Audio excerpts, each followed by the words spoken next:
কি হলো তোর আবার? কি হলো? কি হলো? জলটা দাও। কেন জল কি হবে? তুই কি আমাকে এনে দিয়েছিস? তো কখন থেকে বললাম যে আমার গলাটা শুকিয়ে কাঠ হয়ে গেছে, আমাকে একটু জল এনে দিতে, এনে দিয়েছিস? নিজে খেলে বাপের নাম, সরে যা। নিজে খেলে বাপের নাম, যা হাট। দেবো আমার না। বাপের টাকা দিয়ে জল খাচ্ছ, আবার নিজের বাপের নাম তুলবা?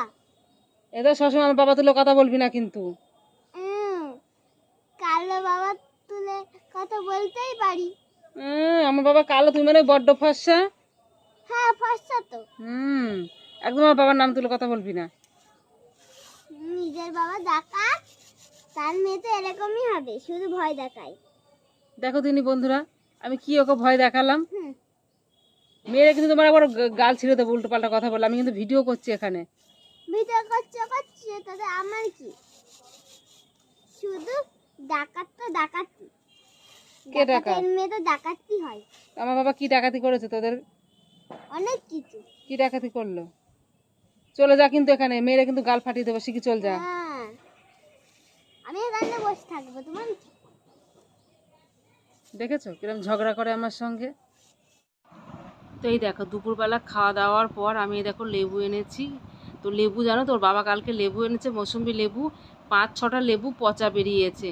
তো বাকি এই দেখো এটাও পচা বেরিয়েছে আনতে গিয়ে। তো আর দুটো ভালো আছে এখানে, সকালবেলা 4টে ফেলে দিয়েছি। আর এখানে এই দেখো এই দুটো পচা, এই দুটো ফেলে দিতে হবে। আর দুটো লেবু খেতে পারবো। তো লেবুগুলো এনেছি, ওদিকে ছাগলগুলো আবার হাঁ করে আছে। তো এই দেখো লেবুগুলো কাটছি, আর এরা দেখো হাঁ করে আছে। বটি নিয়ে আসলেই ওরা মনে করো ওদের জন্য আমি খাবার কাটতে এসেছি। তো ওদেরকে ঠেকাতে না পেরে এই দেখো লাঠি নিয়ে বসেছি। তো ওদেরও চিন্তা নেই, তোদের জন্য এই এনেছি বেগুন। এই দেখো আজকে প্রায় 10 কেজি বেগুন হবে এখানে, এক পেটি বেগুন এইগুলো নিয়ে এনেছে ওর বাবা। এইগুলো আজকে কটা কাটবো, কালকে সকালে কটা কেটে দেবো, না সব নষ্ট করবে একবারে কাটলে।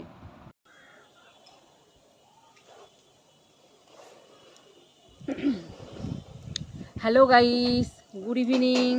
আশা করি তোমরা সবাই ভালো আছো, আমিও ভালো আছি। তো আমার চ্যানেলে তোমাদের অনেক অনেক স্বাগত, অনেক অনেক ভালোবাসা। তো ওই দেখো ছাদের উপর আসলাম একটু শর্ট ভিডিও করতে। আর কি গরম পড়েছে, পুরো গলাটা কাঠ হয়ে গেছে শুকিয়ে। তো তারপর মেয়েকে বললাম জল আনতে, কিছুতেই তো জল নিয়ে আসলো না। তো আমি আবার নিচে আবার দৌড়তে দৌড়তে গেলাম, দিয়ে দেখো এক বোতল জল নিয়ে আসলাম। আর দেখো কি মেঘ করেছে আজকে, সেই দুপুর থেকে মেঘ করেছে, কি মেঘ ডাকছে, কিন্তু এক ফোঁটা বৃষ্টি হয়নি। দেখো কি অবস্থা, কি মেঘ, এক ফোঁটা বৃষ্টি হয়নি। তো তারপরেও আসলাম ছাদের ওপর, কিন্তু অন্ধকার অন্ধকার। তাও ভাবলাম কালকে তোমাদের ব্লগ দিইনি, তো আজকে একটু ব্লগ দিই, তোমাদের সঙ্গে একটু গল্প করি, তাই ছাদের ওপর চলে আসলাম। তো এই দেখো এখন আমি একটু জল খাবো, গলাটা কাঠ হয়ে গেছে।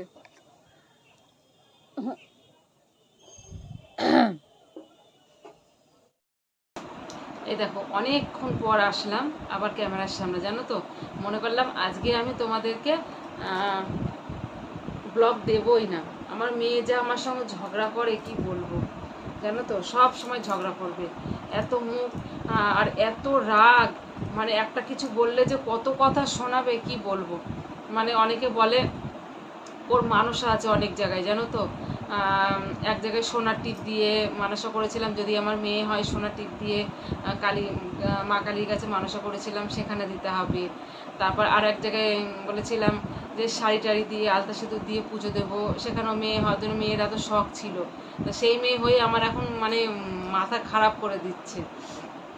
তো সেখানে এক জায়গায় মানসা আছে।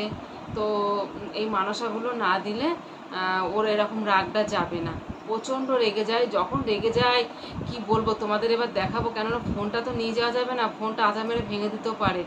মা মনসার মতো ফস ফস করে ফুলবে এরকম। ওই জন্য দেহটাও মানে ভালো যায় না আর কি। 5 বছর হয়ে গেলে মানসাটা দেওয়ার কথা, কিন্তু দেওয়াই হচ্ছে না, দেবো দেবো করে দেওয়াই হচ্ছে না। আমার দিদির বাড়ি ওখানে এক জায়গায় মানসা করে এসেছি। তো ভাবছি, আমার দিদি বারবার বলছে যে মানে যখন মানুষটা করেছিলাম ও হওয়ার আগে, তখন এক মানে বুড়ি মা পুজোটা করতো, তো তিনি মারাও গেছে, বছরখানেক হলো মারা গেছে। আমার দিদি বললো যে আয় আয়, আমি বললাম দেখা এখন মারা গেলেও কিছু করার নেই, আমার হাত টান, আমার এখন পয়সা নেই, এখন আমি মানুষের দিতে পারবো না। তো ওদের বাড়ির একজন পুজো করে, তো বললো আয় অসুবিধা নেই, যে কোনো একজন মানে ওখানে মানুষটা দিলেই হবে। বাবা মাথার মধ্যে যা হচ্ছে না জানো তো, 3-4 দিন মাথায় তেল দিইনি, আমার এই অভ্যাসটা খুব খারাপ। যদি 3-4 দিন মাথায় তেল না দিই, ঘুম তো একেবারে পুরো উড়ে যাবে, আর মাথার মধ্যে কেমন এরকম এরকম করবে। তা আজকে দুপুরবেলা মেয়েকে ধরো 11টার সময় স্কুল দিয়ে চলে এসেছি আর কি। 11টার সময়, 11টা থেকে 2টো পর্যন্ত বিছানায় গড়া মারছি, চোখ বন্ধ করে আছি, একটু ঘুম আসলো না, একটু ঘুম আসলো না। তা আজকে রাতেরবেলা মাথায় একটু তেল দেবো, দিয়ে যদি ঘুমটা আসে। খুব অভ্যাস খারাপ আমার। তো যাই হোক, এ দেখো মেয়েকে খাইয়ে দিয়েছি, খাইয়ে ঘুম পাড়িয়ে দিয়েছি, তারপর আমি ক্যামেরার সামনে এসেছি জানো তো। তো যাই হোক বন্ধুরা, সবাই ভালো থেকো, দেখা হচ্ছে আবার নেক্সট ব্লগে। বাই।